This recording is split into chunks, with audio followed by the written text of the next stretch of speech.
कि in an examination in which the full marks were 500, A scored 25% more than B, B scored 60% more than C, and C scored 20% less than D. If A scored 80% marks, then the percent of marks obtained by D is.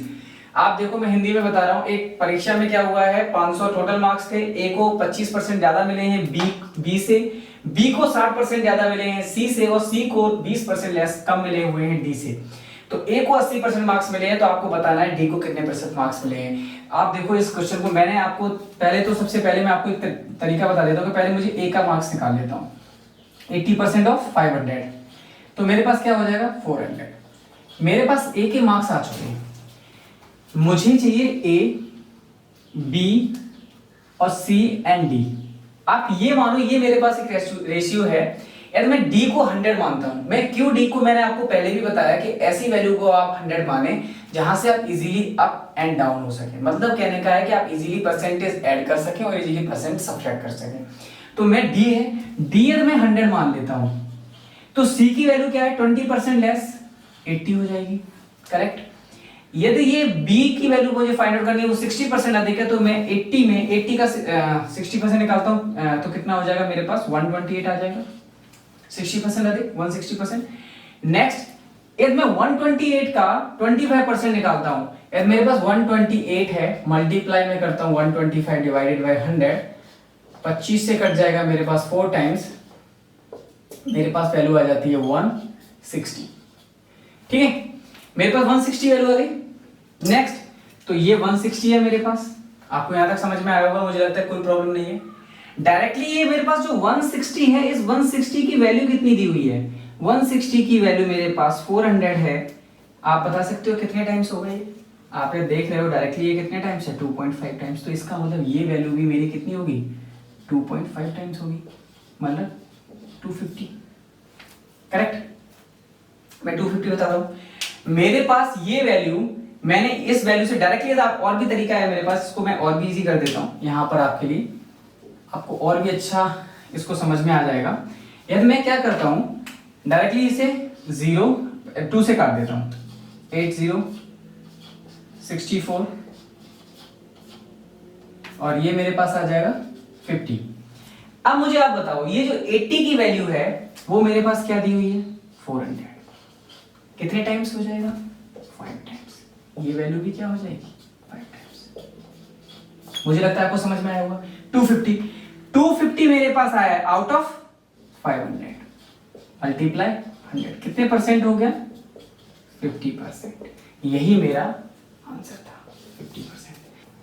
Next मेरे हमारे पास question है, question number 7, ABC donates 8%, 7% and 9% of their salaries to a charitable trust. The salaries A and B are the same and the difference between their donate is 259.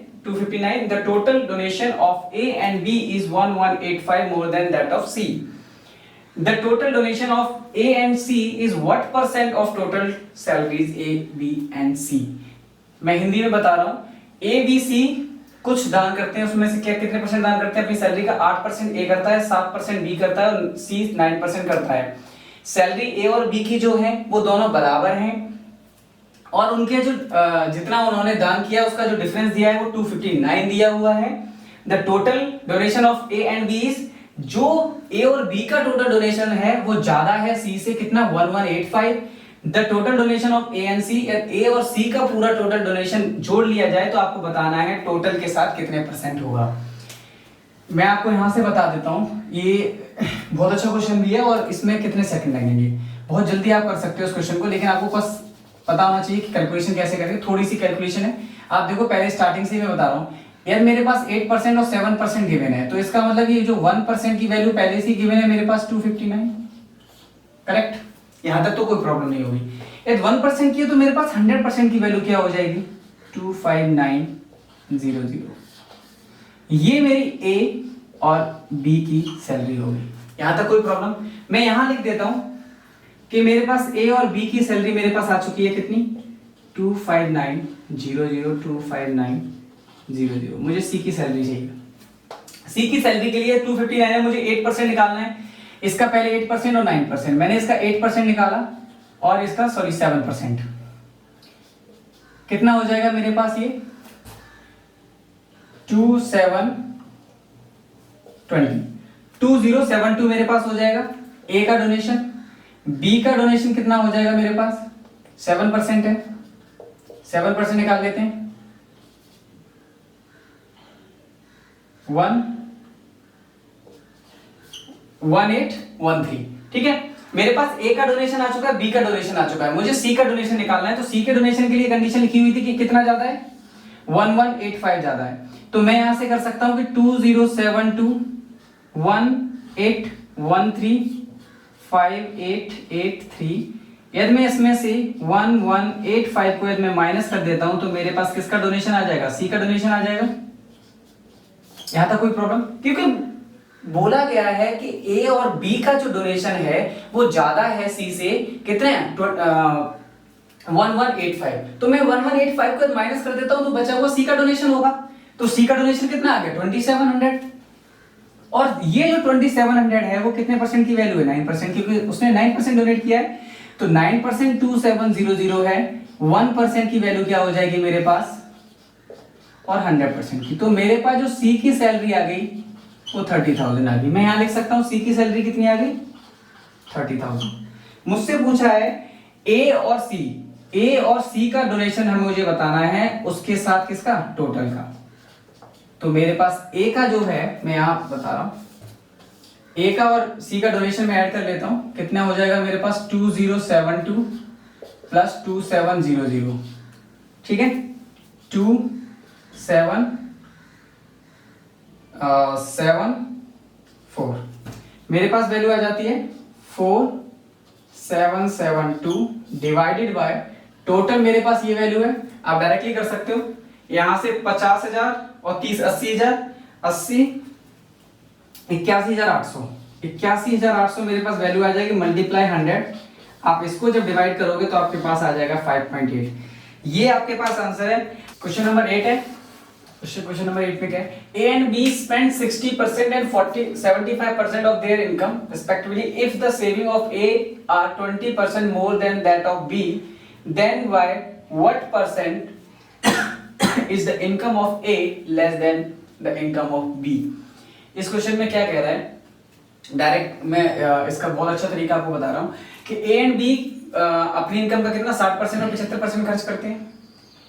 ए की जो saving है वो 20% ज्यादा है B की सेविंग से। तो आपको बताना है कि ए की इनकम कितनी कम है बी से, कितने परसेंट। अब आप देखो मेरे पास ये इनकम है, ये एक्सपेंडिचर है, ये सेविंग है, ये ए की, ये बी।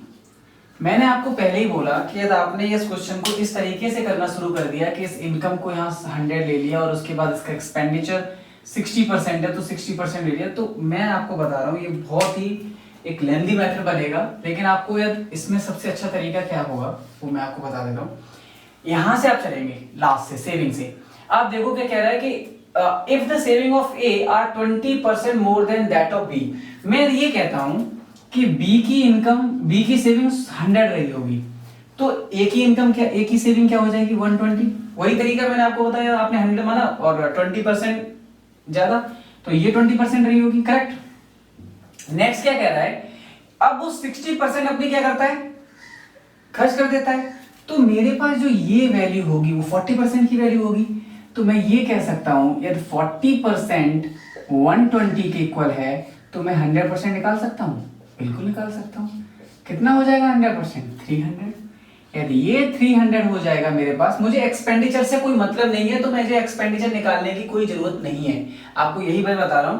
मेरे पास इनकम आ गई, सेम यहां पर क्या है, ये जो वैल्यू है वो बी अपनी 75% खर्च करता है तो ये 25% बचाता होगा। इसका मतलब ये 25% की वैल्यू कितनी है 100। तो भाई हमारे पास 100% की वैल्यू कितनी हो जाएगी 400। तो ये मेरे पास 400 हो जाती है। अब आपसे पूछा है कि ए कितना कम है, तो आप देख सकते हो ए कितना कम है 100 कम है। कितने से? बी से। तो मेरे पास 100 कम है तो मैं इसे कैंसिल आउट कर दूंगा, मेरे पास क्या आ जाएगा 25%। बेस्ट मेथड है इस क्वेश्चन को करने का। क्वेश्चन नंबर 9 क्या है हमारे पास, A student takes 1.25 hours to travel from home to school at speed of 4 km per hour. By what percent should he increase his speed to reduce the time by 25% to cover the same distance from school to home? तरीका बहुत सारे तरीके हैं करने के, मैं आपको बताता हूँ बेस्ट तरीका क्या हो सकता है इसका। यार मेरे पास स्पीड इज इक्वल टू मेरे पास डिस्टेंस अपॉन टाइम होता है। मैं यहाँ से डिस्टेंस एक बार निकाल लेता हूँ, तो मेरे पास क्या हो जाएगी distance 1.25 is equal to D, time हमारे पास, अच्छा स्पीड दी हुई है, चेंज कर लेते हैं। तो हमारे पास यहाँ से डिस्टेंस आ जाती है speed into time, D speed मेरे पास कितनी है 1.4 एंड 1.25 मेरे पास टाइम है, मल्टीप्लाई करता हूँ तो मेरे पास 5 आ जाती है डिस्टेंस। एंड मेरे पास डिस्टेंस 5 है, सेम डिस्टेंस को मुझे जो टाइम है मुझे रिड्यूस करना है 1.25 का 3/4 में निकालता हूँ तो मेरे पास वैल्यू आ जाती है 0.9375। ओके, आप ये निकाल लोगे। उसके बाद मेरे पास स्पीड पूछी हुई है, तो मेरे पास स्पीड यहाँ है और ये हो जाएगा मेरे पास 0.9375। मैं डिवाइड करता हूँ, मेरे पास वैल्यू आती है 5.33। दैट मीन मेरे पास पहले जो स्पीड थी वो 4 थी, इंक्रीज होके 5.33 हो गई है। मेरे पास स्पीड क्या हो गई 1.33 इंक्रीज हो गई है। 1.33 की स्पीड इंक्रीज हुई है 4 पर मल्टीप्लाई 100, मेरे पास आ जाएगा 33 1/3%। मुझे लगता है आपको ये समझ में आया होगा। क्विक, जितनी जल्दी आप कैलकुलेशन कर सकते हो आपके पास आंसर आएंगे। तो क्वेश्चन नंबर 10 है। क्वेश्चन नंबर 10 क्या है, मैं एक बार क्वेश्चन नंबर 10 पढ़ रहा हूं। In a school 4% of the students did not appear for the annual exam. 10% of the student who appeared for the exam could not pass the exam. Out of remaining students, 50% got distinctions marks and 432 students passed the exam but could not get distinction marks. Total number of the student. आप देखो इसको कितने second में किया जा सकता है। मैं हिंदी में बता रहा हूँ कि एक स्कूल में 4% लोगों ने पेपर ही नहीं दिए, पेपर में अपीयर ही नहीं हुए। 10% लोग जो बचे 4% के बाद, वो 10% बचे, उनमें से 10% वो पास नहीं हुए। उसमें से जो बचे हैं वो उनमें से 50% मेरे पास क्या हुए हैं, जिनको डिस्टिंक्शन मिली हुई है। बाकी बचे हुए स्टूडेंट जस्ट पास हुए हैं। तो आप देखो इसका बेस्ट तरीका करने का, बहुत इजी क्वेश्चन है। 100% स्टूडेंट थे मेरे पास, 4% स्टूडेंट अपीयर नहीं हुए तो इनसे कोई मतलब नहीं। बचे कितने मेरे पास 96%। 96 में से 10% पास नहीं हुए, मतलब 9.6 थे जो पास नहीं हुए, तो मेरे पास बचे कितने 86.4। 86.4 से मैं 86.4 आप निकाल लोगे। 9.6 जो एग्जाम में पास नहीं हुए, 86 उसके बाद मैं 96 में से 9.6 माइनस करूंगा तो 86.4 बचेंगे। 86.4 से इसका 50% मतलब 1/2, जिसको क्या मिला है डिस्टिंक्शन मिला हुआ है, कितना हो जाएगा हमारे पास ये 43.2। उसके बाद भी कितने बचेंगे मेरे पास 43.2 ही बचेंगे। और ये जो 43.2 है इसकी वैल्यू मेरे पास 432 दी हुई है। एक की वैल्यू हम निकालेंगे और उसके बाद मल्टीप्लाई 100, क्योंकि मुझे 100 की वैल्यू निकालनी है। नंबर ऑफ स्टूडेंट मेरे पास क्या हो जाएंगे 1000। मुझे लगता है आपको समझ में आया होगा। ये बहुत इजी था, इसमें कुछ क्वेश्चन में था नहीं नया, काफी इजी क्वेश्चन था। और इस टाइप के मैंने क्वेश्चन भी कराए हुए हैं। सेम मैं आपको बता रहा हूँ, जो मैंने आपको पैटर्न कराए हुए हैं सेम अभी जो एग्जाम होने वाला है CHSL का पक्का आएंगे क्वेश्चन। आप एक बार प्लीज वीडियो देखें, समझें। कोई प्रॉब्लम होती तो आप प्लीज हमें कमेंट बॉक्स में बताएं। मैं काफी सारे वो क्वेश्चन लेके आऊंगा जो आपके CHSL में पूछे जाएंगे। आपके पास मैं पेपर भी कराऊंगा और फिर मैं आपको ये भी बताऊंगा कि पेपर हम कितने मिनट में कर सकते हैं। मैंने जो अभी तक पेपर देखा है 60 मिनट दिए जाते हैं, लेकिन हर पेपर को मिनिमम आप 50 मिनट में भी कर सकते हो, तो आपको क्विक कैलकुलेशन आती है मैथ में। तो ये क्वेश्चन नंबर 11 है। क्वेश्चन नंबर 11 हम कैसे करते हैं, क्वेश्चन नंबर 11 आपको मैं बोल देता हूँ। 25 liter of mixture contain 30% of spit and the rest water. If 5 liter of water be mixed in it the percent of the spirit in the new mixture. काफी इजी, बहुत इजी क्वेश्चन है यार। मेरे पास ये 25 दिया हुआ है, मैं हिंदी में बता देता हूँ। 25 लीटर मेरे पास टोटल मिक्सचर था, जिसमें से 30% स्प्रिट दी हुई है मेरे पास, बाकी बचा हुआ वाटर है। 5 लीटर मैंने वाटर ऐड कर दिया, तो आपको बताना है कि जो नया मिक्सचर है उसमें स्प्रिट का परसेंटेज कितनी है। तो मेरे पास 25 था, मैं डायरेक्ट निकाल रहा हूँ। अगर आप 25 की बात करेंगे मेरे पास, तो इसमें हमारे पास कितना 30%। 30% कितना हो जाता है मेरे पास 7.5। 7.5 मेरे पास स्प्रिट है, तो वाटर कितना रहा होगा 17.5, करेक्ट। मैंने क्या किया, वाटर ऐड कर दिया 5 लीटर। टोटल मेरे पास मिक्सचर बन चुका है 30। मुझे से कोई मतलब नहीं है, क्योंकि मुझसे सिर्फ स्प्रिट का पूछा है। तो 7.5 मल्टीप्लाई 100, 25%। नेक्स्ट, ये आंसर हो गया। तो इसमें इस टाइप के क्वेश्चन में तो पेन भी टच नहीं करना होता है, आप बहुत आसानी से कर सकते हो। Next question, question number 12। ये सभी क्वेश्चन आपके सीजीएल में आए हुए हैं। मैं वो क्वेश्चन बता रहा हूँ आपको कि आप जो ये सीजीएल जैसा पैटर्न करता है, सीएचएसएल में सेम क्वेश्चन रिपीट होते हैं, बस डिजिट चेंज होगी। तो आप प्लीज अच्छी तरह से देखें क्वेश्चन किस तरीके से आप कर सकते हो। कुछ क्वेश्चन हैं जो कैलकुलेटिव आए हैं, बाकी सभी क्वेश्चन बहुत ईजी हैं। क्वेश्चन नंबर 12 है हमारे पास। क्वेश्चन नंबर 12 क्या कह रहा है, सिर्फ मैंने आपको बताया कि थोड़ी सी डिजिट चेंज की है। सुनिए क्या बोला है, if the radius of a circle is decreased by 11% then the total decrease in the area of circle. बहुत इजी क्वेश्चन है, आप देखिए कितनी जल्दी आप इसको कर सकते हैं। हमने डिक्रीज किया है 11% से।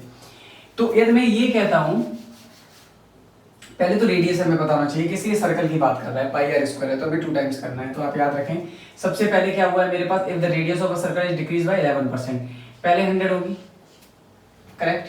100 से कितना हो गया। अब इस क्वेश्चन को ना आप इस तरीके से ना करें, मुझे लगता है कि इस क्वेश्चन को थोड़ा सा यहाँ कैलकुलेटिव हो जाएगा। आप कर भी सकते हैं, ऐसा कुछ नहीं है, डायरेक्ट आंसर आ जाएगा आपका।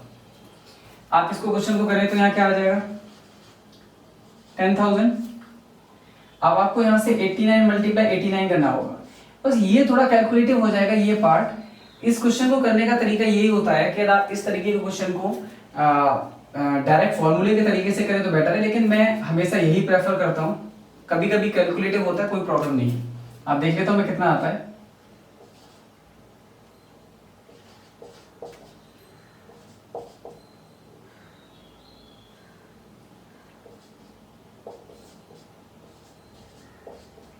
मेरे पास आ रहा है 79.21। मुझसे पूछा है एरिया कितना डिक्रीज हो जाएगा, मैं यहाँ पॉइंट लगाऊंगा क्योंकि मुझे 100% पे वैल्यू चाहिए होती है। ये मेरे पास वैल्यू आ जाएगी, तो एरिया कितना डिक्रीज हो जाएगा मेरे पास, मैं 100 से माइनस करता हूँ तो 20 पॉइंट मेरे पास वैल्यू आ जाएगी 79, ऑप्शन में डी में। मुझे लगता है आपको ये समझ में आ गया होगा। ये काफी इजी था, मतलब मैंने आपको इसलिए बताया कि एक पैटर्न आप याद कर लोगे। ये पैटर्न हर एक में लगेगा, फॉर्मूला हर एक में फॉलो नहीं हो पाएगा। कभी कभी हो जाता है कि मैंने आपको ये बताया कि कैलकुलेटिव था, लेकिन आप आसानी से इसको क्वेश्चन को कर सकते थे। मुझे लगता है इससे 10 सेकंड का यहाँ पर भी काम था। ठीक है, आपको ये समझ में आया होगा। क्वेश्चन नंबर नेक्स्ट हमारे पास क्या है, जैसा कि आपको बता दूं, मैं अभी सीजीएल का मतलब एसएससी की तरफ से नोटिफिकेशन आ चुका है कि जो सीएचएसएल की डेट है वो आफ्टर 3rd मई के बाद बताई जाएगी। तो आप बिल्कुल तैयार रहें हर चीज़ों के लिए कि कैसे क्वेश्चन आने वाले हैं, बिल्कुल रेडी रहें। मैथ के अंदर तो मैं आपको पक्का बता रहा हूँ, यदि आपने मेरा वीडियो देखा हुआ है, मैं सभी क्वेश्चन आपको करा दूंगा। तो आप अराउंड, अभी स्टार्टिंग की है शायद, मुझे लगता है डेली वीडियो कभी कभी मिस हो जाता है, तो आप अराउंड 45 तक क्वेश्चन 45 मार्क्स ला सकते हो मैथ में। ये मैं पक्का बोल रहा हूँ, आप प्लीज ट्राई करें इसको अच्छा करने की। थोड़ी प्रैक्टिस चाहिए। जैसे ये क्वेश्चन है, Anu spends 68% of her monthly income if her monthly income increased by 20% and her monthly saving increased by 93.2%, the percent increase in her monthly expense। अब आप बताइए मुझे, यहाँ पर क्वेश्चन में क्या है कि अनु जो है वो 68% खर्च करती है अपनी इनकम का, 68% खर्च कर देती है। उसके बाद क्या है, उसकी इनकम 20% इंक्रीज हो जाती है, 20% इंक्रीज हो जाती है and her monthly saving increase by, तो उसके बाद उसकी जो मंथली सेविंग है वो भी इंक्रीज हो जाती है 93/2 से। तो आपको बताना है कि उसका एक्सपेंडिचर कितना इंक्रीज हो गया, ये आपको बताना है। ठीक है, तो मैं इस क्वेश्चन को कर लेता हूं। अब मैंने आपको वही तरीका बताया हुआ है कि हमारे पास 68% क्या होता है, 68% को मैं चेंज करना आना चाहिए 17/25। ठीक है, मैं ये कह सकता हूं कि इनकम, मैं यहाँ इनकम लिख रहा हूँ, यहाँ एक्सपेंडिचर लिख रहा हूँ, यहाँ पर सेविंग। यही तरीका आपको हमेशा बना के रखना है। तो इनकम 25 थी उसकी, एक्सपेंडिचर या 17 होगा, तो मुझे आप बताओगे सेविंग कितनी हो जाएगी 8। इनकम इंक्रीज हो जाती है 20% इंक्रीज हुई है तो कितनी हो गई 30। अब यहाँ पर आप आ जाओ, मैं इस क्वेश्चन को बोलता हूँ 75/8, ठीक है। ये वैल्यू मैं आपको बोलूं 8 × 9 + 3, तो 75/8 मैं डिवाइड बाय 100 कर देता हूं, ये मेरे पास आता है 332। यहां से मेरे पास ये भी इंक्रीज हो जाता है, तो 8 × 3/32 कितना इंक्रीज हो गया मेरे पास। पहले मेरे पास 8 था, अब मेरे पास उसमें 3/4 और भी मेरे पास ऐड हो जाता है, ठीक है। आपको यहां तक समझ में आ रहा होगा। पहले मेरे पास 8 थी, मैं ये इंक्रीज कर रहा हूं, मैं इसमें प्लस कर सकता हूं। मैं आपको बिल्कुल बेसिक तरीके से बता रहा हूं, इससे आपको प्रॉब्लम नहीं होनी चाहिए। 35.4 मेरे पास ये वैल्यू आ जाती है। यदि मैं इसमें से ये वैल्यू को माइनस कर देता हूं तो मेरे पास क्या आ जाएगा, एक्सपेंडिचर आ जाएगा। मैं इसको बहुत इजी तरीके से भी आपको करना बताऊंगा कि आपको बहुत इजीली कैसे कर सकते हो, क्योंकि कभी कभी क्या होता है आपके पास जो ट्रिक होती है वो भूल जाते हो। तो मैं इसीलिए आपको ये बहुत बेसिक से बता रहा हूं। अब मैं क्या करूंगा, 30 - 35/4 मैं इसमें से वैल्यू करता हूं 120 85/4 करेक्ट। मैं इसमें से ये माइनस कर सकता हूं, मेरे पास क्या वैल्यू आ जाएगी,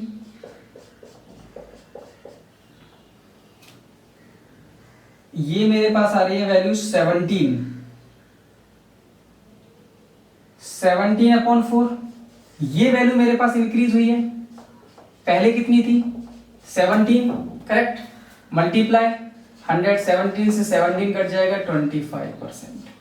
तो आप यहां से डायरेक्टली बता सकते थे कि कितने परसेंट मेरा एक्सपेंस इंक्रीज हो गया, 25%। यही आपका क्या था आंसर। अब आपको इसको करने का तरीका आप अभी भी देखेंगे सर मैंने इस क्वेश्चन को किया होगा तो 20 या 30 सेकंड लिए होंगे। बस आपको कैलकुलेशन चाहिए। यदि आपको कभी कभी कोई शॉर्टकट नहीं भी पता रहता है तो आप एकदम इमीडिएटली उस तरीके से करें जिस क्वेश्चन से, जिससे कि आपका लॉन्ग मेथड बेसिक रहे। आपने 1 मिनट लिया लेकिन आपका आंसर आ जाए। तो मिलते हैं हम नेक्स्ट वीडियो में, तब तक के लिए टेक केयर, बाय बाय।